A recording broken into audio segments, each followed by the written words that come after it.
दोस्तों, किसी ने सही कहा है कि आवाज ऊंची हो तो कुछ लोग सुनते हैं, लेकिन अगर बात ऊंची हो तो बहुत सारे लोग सुनते हैं। नमो बुद्धाय, जय भीम। दोस्तों, अंबेडकर जान मोर्चा ऑफिशियल यूट्यूब चैनल में आपका दिल से स्वागत है। एक छोटी सी कहानी। यह कहानी एक लड़के की 24 साल का लड़का जो सेठ के यहां पर नौकरी करता था। उसके मां बाप इस दुनिया में नहीं थे। जिंदगी बड़ी परेशानी में चल रही थी। वह जाता था, रोजाना पैसे कमा करके घर आता था, ना बनाता था, खाता था, सो जाता था। एक दिन उसने देखा कि एक बूढ़ा फकीर अपनी पीठ पर 3 ठेले लेकर एक शहर से दूसरे शहर की ओर जा रहा था। वह काफी बूढ़े भी थे और काफी देर से वह यूं ही सफर कर रहे थे और आखिरकार कुछ दूर और सफर करने के बाद वह चलते चलते थक कर एक पेड़ के नीचे बैठ गए। तभी उनकी नजर एक नौजवान युवक पर पड़ी जो उसी रास्ते से जा रहा था और वह भी उसी दिशा में जा रहा था जिस दिशा में उन बूढ़े फकीर को जाना था। तभी वह लड़का उन बूढ़े फकीर के पास से होकर गुजरा। इस पर वह फकीर उस लड़के से कहते हैं, सुनो बेटा, क्या तुम मेरी थोड़ी सी मदद कर सकते हो? यह ठेला बहुत भारी है और मैं बूढ़ा हो चुका हूं। मैं ज्यादा समय तक इनका बोझ नहीं उठा सकता और मैं बहुत थक भी चुका हूं। तो क्यों ना तुम मेरे एक ठेले को ले लो और मुझे उस दूसरे गांव तक पहुंचा दो। इसके बदले में मैं तुम्हें 3 स्वर्ण मुद्राएं दूंगा। वह लड़का उन फकीर की सारी बातें सुनता है और उन फकीर से कहता है, कोई बात नहीं बाबा, मैं आपकी मदद करने के लिए तैयार हूं। कहिए, आपको कहां जाना है? ऐसा कहकर उस लड़के ने उन फकीर का एक ठेला उठा लिया और अपने कंधे पर ले लिया। तभी उस जवान लड़के को यह एहसास हुआ कि यह ठेला तो सचमुच बहुत भारी है। वह लड़का और फकीर दोनों रास्ते में आगे की ओर बढ़ चले। कुछ दूर आगे चलने के बाद देखते ही देखते वह गांव खत्म होने लगा और अब एक सुनसान रास्ता आगे की ओर जा रहा था। वे दोनों अपने मार्ग में मस्त होकर आगे की ओर बढ़ रहे थे। जब भीड़ से पूरी तरह से अलग हो गए तो वह लड़का उन फकीर से कहता है, बाबा, इस ठेले में आखिर ऐसा क्या रखा है जो यह ठेला इतनी वजन है? इस पर वह फकीर आदमी उस लड़के को जवाब देते हुए कहते हैं, कुछ नहीं बेटा, बस इसमें तांबे के कुछ सिक्के भरे हुए हैं, इसी कारण यह ठेले में बहुत वजन है। उन फकीर की यह बात सुनकर वह लड़का मन ही मन सोचने लगा, लगता है यह बाबा जरूर कोई व्यापारी है, तभी तो इतने सारे तांबे के सिक्के लेकर चल रहे हैं। और फिर तभी उसके मन में एक ख्याल आया कि मुझे क्या करना है। मुझे तो खाली यह ठेला दूसरे गांव तक पहुंचा है, बस इतना ही। जैसे ही उसके मन में यह ख्याल आया, उसने तांबे के सिक्कों का वह ख्याल मन से निकाल दिया और अपनी धुन में मस्त होकर वह आगे की ओर चलने लगा। चलते चलते कुछ और समय बीता और वे दोनों एक नदी के किनारे जा पहुंचे। वह लड़का हट्टा कट्टा था और काफी चुस्त और तंदुरुस्त भी था, इसलिए वह बिना सोचे समझे उस नदी में उतर जाता है। किंतु वह फकीर अब भी किनारे पर ही खड़े थे। इस पर वह लड़का उन फकीर से कहता है, क्या हुआ बाबा, चलिए आइए, हमें यह नदी पार करनी होगी, तभी तो हम उस गांव तक पहुंच पाएंगे। इस पर वह फकीर उस लड़के से कहते हैं, मैं जानता हूं बेटा कि हमें यह नदी पार करनी होगी, लेकिन जैसा कि तुम जानते हो, मैं अब बूढ़ा हो चुका हूं और 2-2 ठेले लेकर मैं यह नदी पार नहीं कर सकता। कहीं मेरा पांव फिसल गया तो क्या होगा? क्या तुम मेरी एक और गठरी ले सकते हो? मैं तुम्हें इसके बदले भी 3 स्वर्ण मुद्राएं दूंगा। इस पर वह लड़का मुस्कुराते हुए उन फकीर से कहता है, बाबा, आप मुझे शर्मिंदा कर रहे हैं। यदि आप मुझे स्वर्ण मुद्राएं ना भी दें तो भी मैं आपका कार्य अवश्य करूंगा। मैं आपको उस दूसरे गांव तक जरूर पहुंचाऊंगा। इस पर वह फकीर मुस्कुराते हुए उस लड़के से कहते हैं, बेटा, तुम तो बड़े ही भले इंसान लगते हो। इतना कहकर उन्होंने वह दूसरी गठरी भी उस लड़के को थमा दी। उस लड़के ने जब वह दूसरी गठरी अपने कंधे पर रखी तो वह गठरी भी उसे बहुत ज्यादा भारी लगी, लेकिन उसने वहां पर कुछ नहीं कहा। जैसे तैसे उन दोनों ने नदी पार की। नदी पार करने के बाद बातों बातों में ही उस लड़के ने उन फकीर से कहा, बाबा, आखिर इस दूसरी गठरी में क्या है? यह गठरी भी बहुत वजन है। इस पर वह फकीर उस लड़के को जवाब देते हुए कहते हैं, बेटा, इसमें चांदी के सिक्के हैं, इसी कारण यह गठरी भी बहुत वजन है।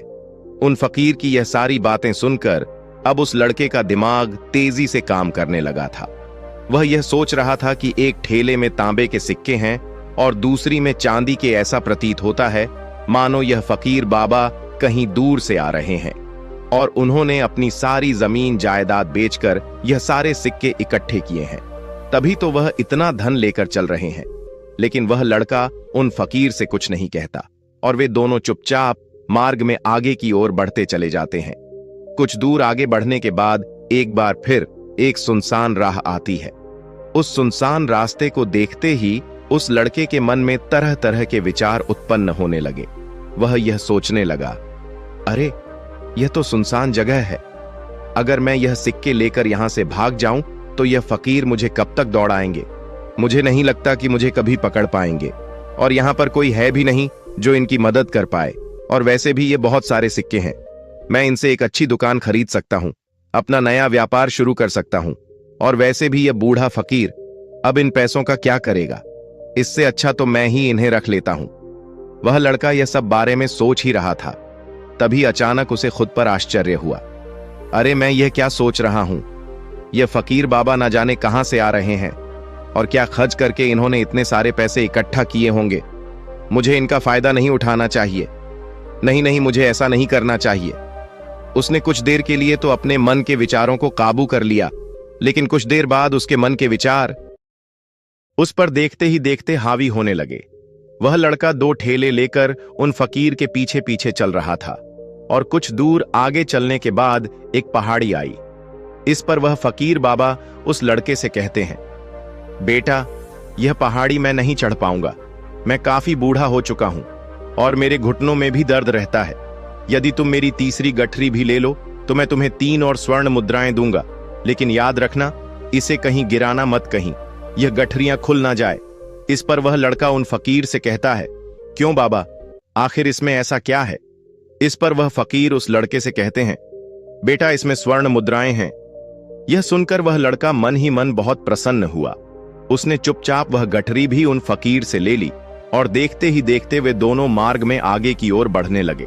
अब वह फकीर बिना कोई वजन लिए हुए आराम से पहाड़ की चढ़ाई पर चढ़ रहे थे, किंतु वह नौजवान लड़का जो पीछे था वह वजन के कारण बहुत धीरे धीरे चल पा रहा था। लेकिन जब से उसने सोने का नाम सुना था उसका मन तो छलांग मार रहा था। वह मन ही मन सोच रहा था, अगर मुझे यह सारा धन मिल जाए तो मेरा पूरा जीवन तो आराम से कट जाएगा। वैसे भी यह बाबा तो बूढ़े हो चुके हैं, भला इन्हें इतने पैसों की क्या जरूरत है। इनका जीवन तो वैसे भी कट चुका है। मैं एक काम करता हूं, यह सारे पैसे लेकर यहां से भाग जाता हूं। लड़के के मन में अनगिनत विचार उठ रहे थे। लड़के का मन अब उसकी बुद्धि पर पूरी तरह से हावी हो चुका था और उस लड़के का मन अपनी बात को सही साबित करने के लिए उससे कुछ भी कह रहा था। और तभी उस लड़के के मन में एक और विचार उत्पन्न हुआ और अब की बार वह लड़का यह सोच रहा था, लगता है यह फकीर बाबा कोई चोर है, वरना इनके पास इतनी सारे स्वर्ण मुद्राएं कहां से आएंगे। अगर यह कोई व्यापारी होते तो भला यह इस तरह से पैदल यात्रा तो नहीं करते, और अगर इनके पास इतने सारे पैसे थे तो यह कोई ना कोई साधन भी तो अवश्य कर सकते थे। लगता है यह कोई चोर है, और चोर से चोरी करने में भला क्या बुराई है। यह सोचता हुआ वह लड़का अब उन फकीर से तेजी से आगे की ओर बढ़ रहा था और देखते देखते वह फकीर से आगे भी निकल चुका था। और वह यह सोच रहा था कि जैसे ही इस पहाड़ की ढलान आएगी मैं तीनों गठरियां लेकर भाग जाऊंगा। इससे यह सारे पैसे मेरे हो जाएंगे और मेरी गरीबी भी हमेशा हमेशा के लिए दूर हो जाएगी। मैं जो चाहूंगा मैं वो कर पाऊंगा। मेरे पास बहुत सारा धन होगा। और देखते देखते वह दोनों पहाड़ की चोटी पर पहुंच गए और अब ढलान का रास्ता शुरू होने वाला था। तभी वह लड़का उन फकीर से नजरें बचाकर वह तीनों गठरियां लेकर भागता हुआ आगे बढ़ गया। अब उसे अपना शरीर बहुत हल्का महसूस हो रहा था, मानो उसे उन तीनों ठेलों का वजन तक न मालूम पड़ रहा हो। काफी दूर दौड़ते दौड़ते किसी तरह से वह अपने आप को बचते बचाते अपने घर पहुंचा। उसके खुशी का कोई ठिकाना नहीं था। उसने सोचा, क्यों ना मैं जल्दी जल्दी इन गठरियां में से वह सारे पैसे निकाल लूं। यह सोचकर जब उसने गठरियां खोली तो पहली गठरी में उसे लोहे से जंग भरे हुए सिक्के मिले। यह देखकर उसे यकीन नहीं हुआ। इस पर उसने फटाफट दूसरी गठरी भी खोल डाली। उसमें भी उसे लोहे के जंग लगे हुए सिक्के ही निकले। यह सब देखकर वह लड़का बड़ा हैरान था। आखिर यह सब क्या हो रहा है? उन फकीर ने तो मुझसे और ही कुछ कहा था। अब उसने वह सोने वाली गठरी खोली और उसमें भी लोहे के जंग लगे हुए सिक्के ही निकले। यह देखकर वो लड़का बड़ा क्रोधित हुआ। उसने सोचा, उन फकीर ने मुझसे झूठ क्यों कहा? उन्होंने मुझसे ऐसा क्यों कहा कि एक में तांबे के सिक्के हैं, एक में चांदी के और तीसरे में स्वर्ण मुद्राएं हैं। वह यह सब सोच ही रहा था कि तभी उसकी नजर उस थैले में पड़े एक पत्र पर पड़ी। उसने वह पत्र उठाया और उस पत्र में लिखा था, यह पूरा नाटक ईमानदार व्यक्ति की खोज करने के लिए रचा गया है और मैं इस राज्य का राजा हूं।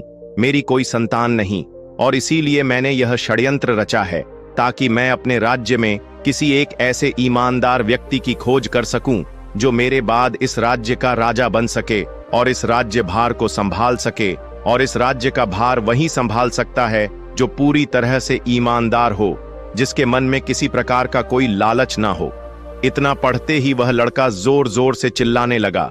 वह सर पकड़कर बैठ गया। वह यह जानता था कि यदि वह अपने मन के विचारों पर काबू कर लेता तो उसका जीवन संवर सकता है, लेकिन वह अपने मन के विचारों पर काबू नहीं कर पाया। दोस्तों, महात्मा बुद्ध कहते हैं कि मन ही सब कुछ है। आप जो सोचते हैं वही बनते हैं। इसलिए आपका सबसे बड़ा दुश्मन भी आपको उतना नुकसान नहीं पहुंचा सकता जितना कि आपके मन के यह अनियंत्रित विचार पहुंचा सकते हैं। महात्मा बुद्ध कहते हैं, अपने भीतर ध्यान से देखो। हमारे भीतर जो विचार चल रहे हैं वही विचार शब्द बनते हैं और शब्द कर्म के रूप में प्रकट होते हैं।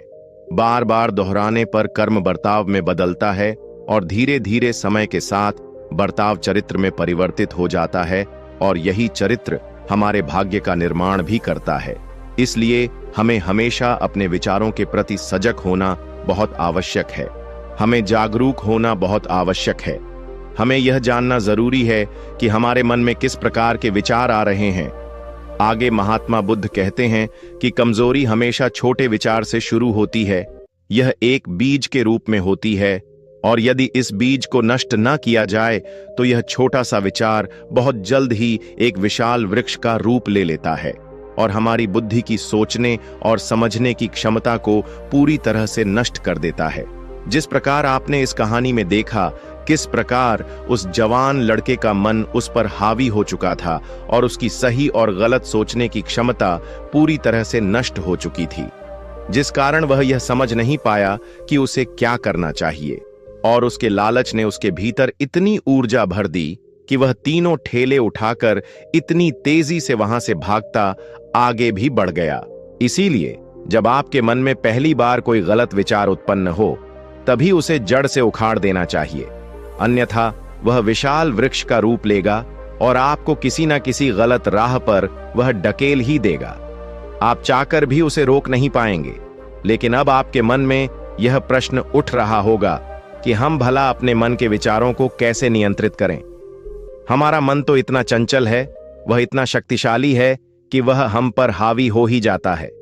हम चाहकर भी उस पर नियंत्रण नहीं कर पाते। इसका जवाब में महात्मा बुद्ध हमें दो बातें समझाते हैं। पहली बात, सही इरादा विकसित करो। कई बार आपने देखा होगा कि आपके मन में कुछ और होता है किंतु आप कहते कुछ और है, क्योंकि आपके मन के भीतर जो कुछ बसा है वही आपके मुख से बाहर भी निकल रहा है।